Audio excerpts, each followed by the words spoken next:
بسم الله الرحمن الرحيم. يا أيها المزمل قم الليل إلا قليلا نصفه أو انقص منه قليلا أو زد عليه ورتل القرآن ترتيلا إنا سنلقي عليك قولا ثقيلا إن ناشئة الليل هي أشد وطئا وأقوم قيلا إن لك في النهار سبحا طويلا واذكر اسم ربك وتبتل إليه تبتيلا رب المشرق والمغرب لا إله إلا هو فاتخذه وكيلا واصبر على ما يقولون واهجرهم هجرا جميلا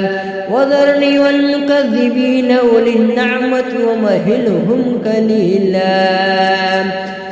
وذرني والمكذبين أولي النعمة ومهلهم قليلا إن لدينا نقالا وجحيما وطعاما ذا غصة وعذابا أليما يوم ترجف الأرض والجبال وقالت الجبال كثيبا مهيلا إنا أرسلنا إليكم رسولا شاهدا عليكم كما أرسلنا إلى فرعون رسولا فعصى فرعون الرسول فأخذناه أخذا وبيلا فكيف تتقون إن كفرتم يوما يجعل ولدان شيبا السماء منفطر به فكيف كان تتقون إن كفرتم يوما يجعل ولدان شيبا السماء منفطر به كان وعده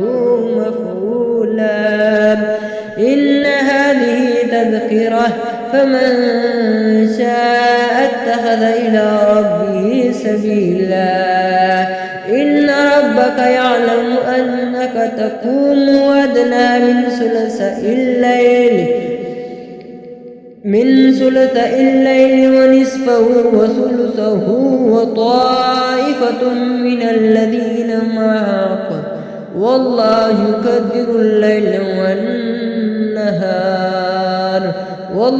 يقدر الليل والنهار علم أن لن تحصوا فتاب عليكم فاقرؤوا ما تيسر من القرآن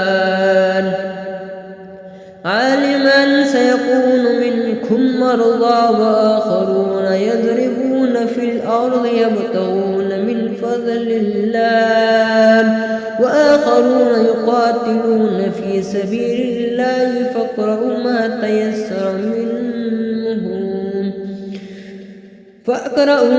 تيسر منه وأقيموا الصلاة وآتوا الزكاة وقرضوا الله قرضا حسنا وما تقدموا لأنفسكم من خير